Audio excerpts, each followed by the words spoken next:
Aujourd'hui, je souhaite partager avec vous une histoire de conversion que j'ai trouvée profondément émouvante et qui a complètement transformé la vie d'une personne.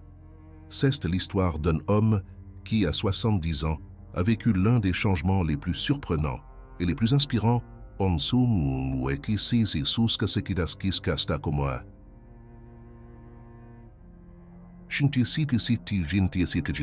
Son voyage est un témoignage puissant de la manière dont la foi peut s'épanouir même dans les cœurs les plus incrédules et de la manière dont la grâce de Dieu peut se manifester de manière inattendue et miraculeuse. Son rapport est le suivant. Aujourd'hui, c'est mon 70e anniversaire. Après 54 ans d'athée et d'antithéisme convaincu, je me suis officiellement converti au christianisme et j'ai accepté le Christ. J'enlève mon tatouage athée. Jaï était baptisé aujourd'hui. Ouais, voici ma longue histoire. Bonjour à tous, chrétiens ou pas, famille ou pas, amis ou pas, mais à tous les voisins, en fin de compte. Aujourd'hui, mon petit-fils m'a fait découvrir ce site et m'a appris à le configurer et à l'utiliser. Même si je peux avoir des problèmes, ne vous en faites pas, je suis vieux, hé hé hé. Pour commencer, j'ai grandi dans une famille catholique lorsque j'étais jeune homme, dans la Bible belt américaine. Avant, je croyais fermement au Christ, à la Bible, à l'Église, à la résurrection, à tout. Puis, après mes 16 ans, à cette époque de l'année, j'ai commencé à devenir vraiment sceptique. Quand je dis des sceptiques, je parle des heures après l'école, à me demander et à réfléchir continuellement dans mon esprit si Dieu existe ou non. Alors, je suis devenu athée. C'était il y a environ 58 ans, donc c'est difficile pour moi de m'en souvenir, mais ce n'était pas progressif ou subtil. Je suis plutôt devenu athée en quelques semaines. Cela a également été alimenté par deux de mes autres amis, devenus agnostiques et athées. L'un était agnostique et l'autre athée. Quelques mois avant ma conversion, je me souviens être allé chez eux et avoir parlé de l'existence de Dieu, pour ensuite m'enfoncer plus profondément dans le terrier de l'athéisme. Alors, pour terminer cette partie de ma vie, je suis devenu athée. J'ai commencé à m'intéresser aux philosophies laïques. Je suis allé à la bibliothèque, j'ai dû beaucoup chercher. J'ai lu des livres et je suis même allé à des séminaires athées pour renforcer mon athéisme. Au fond, je n'étais pas seulement le genre d'athée qui disait « Dieu n'existe pas ». Peu importe, je vais continuer ma vie. Si tu es religieux, c'est bien. Non, non, non. J'étais du genre à dire « Il n'y a absolument pas de Père céleste. Vous êtes stupide et endoctriné si vous croyez à ces fables. Laissez-moi vous montrer pourquoi l'athéisme est le vrai chemin vers la vérité. » Mon anti-athéisme a été fortement inspiré par mes amis et mes lectures. Le fait que la religion ait causé tant de guerres, de problèmes, etc. C'étaient les raisons pour lesquelles j'étais antithéiste et je croyais que le théisme et le christianisme étaient nocifs et cancérigènes pour tous leurs adeptes. En repensant à mon ancien moi, je vois que j'étais toxique. J'ai honte et je prie pour le pardon de Dieu. C'est à ce moment-là que mon athéisme est clairement allé trop loin. Je me suis fait tatouer le symbole de l'athéisme.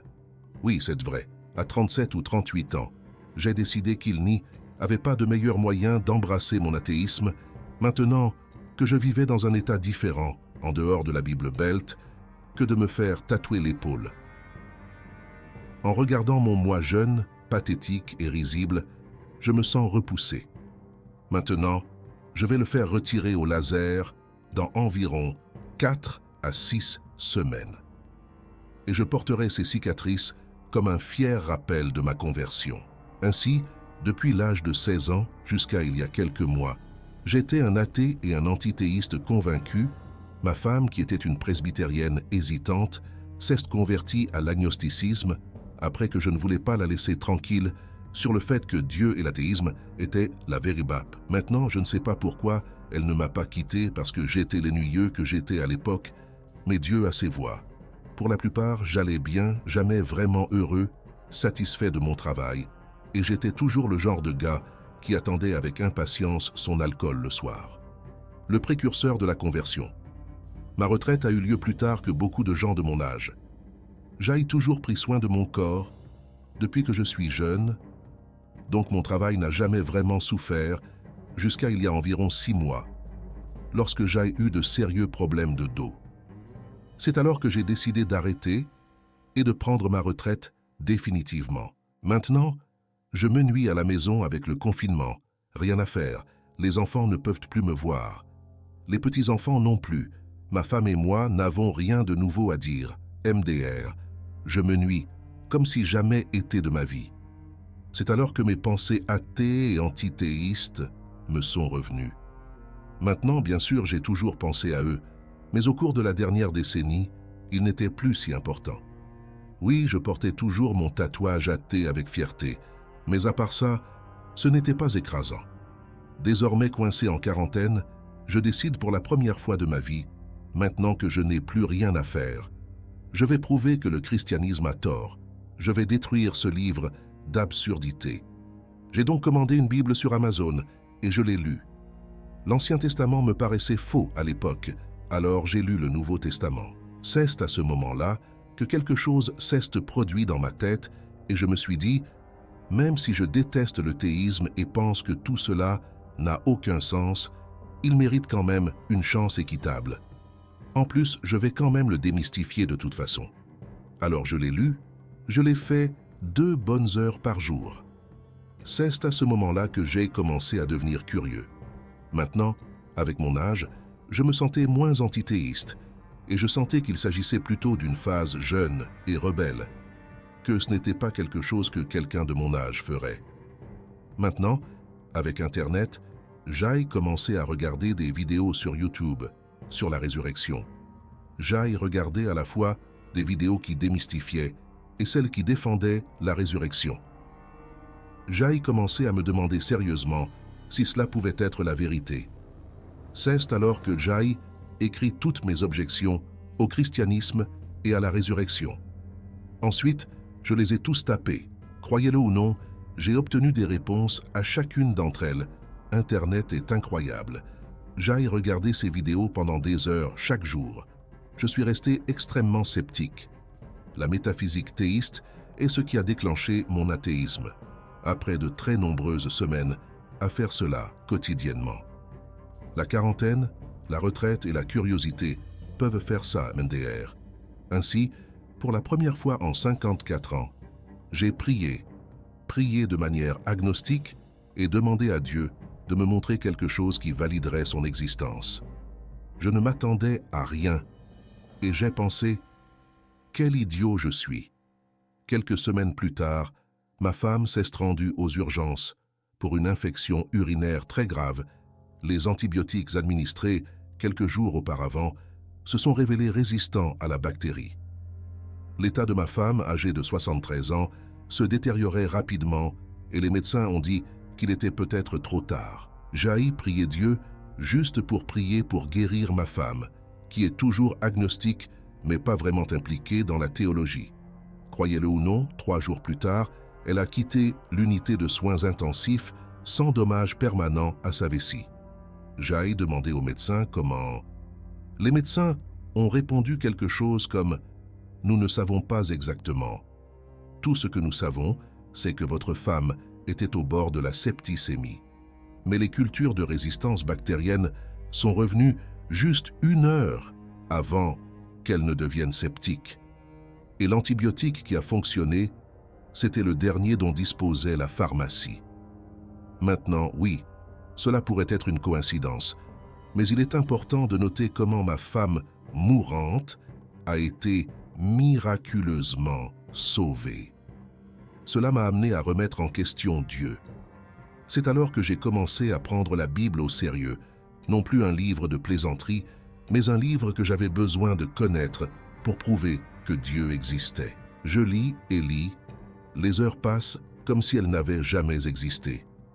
Finalement, il dit « Il est impossible qu'il n'y ait pas de Dieu ». C'est à ce moment-là que j'ai dit « Ok, Dieu existe ». Bien sûr, j'ai fait des recherches approfondies sur l'apologétique, les preuves, etc. Jai fait des recherches sur d'autres religions, l'islam, le judaïsme, aucune comparée au puissant christianisme. Mes enfants, tous agnostiques, ont été choqués de découvrir ma conversion. Après des semaines de contemplation, je me suis converti au christianisme. Maintenant, je ne sais pas quelle confession suivre. Je cherche.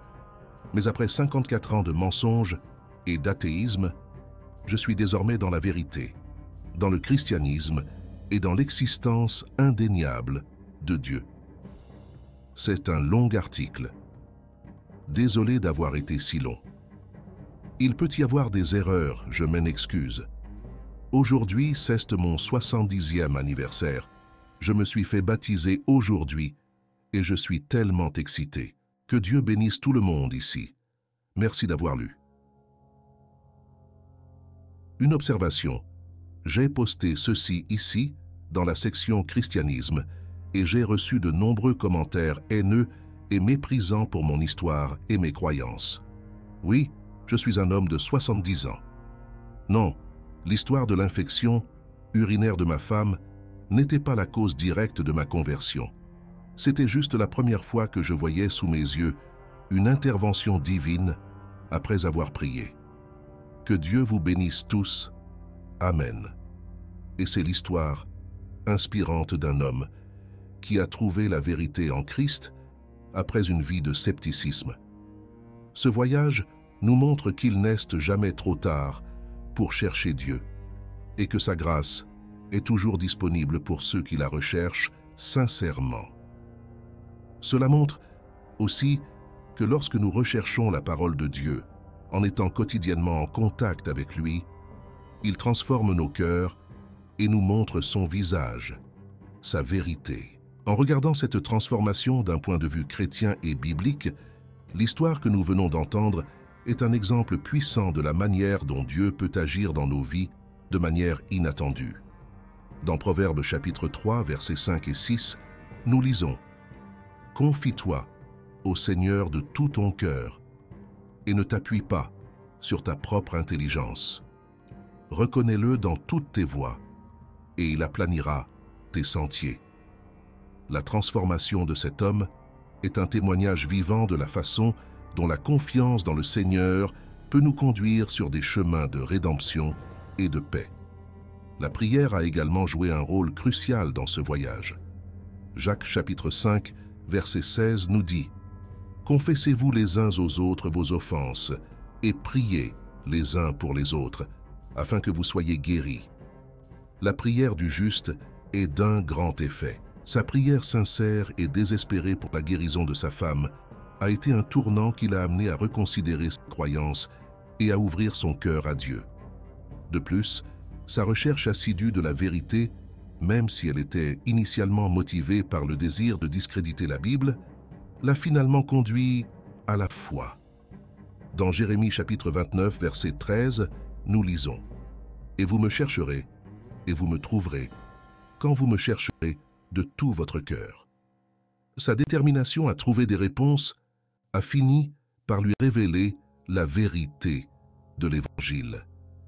Et connaissez-vous une histoire de conversion ou de salut comme celle-ci? Partagez-le avec nous ici, dans les commentaires. Aidez à accroître la foi des autres enfants de Dieu. Abonnez-vous également pour ne manquer aucune de nos prochaines vidéos. Ensemble, nous pouvons faire avancer la parole de Dieu. Merci d'être là et que Dieu vous bénisse.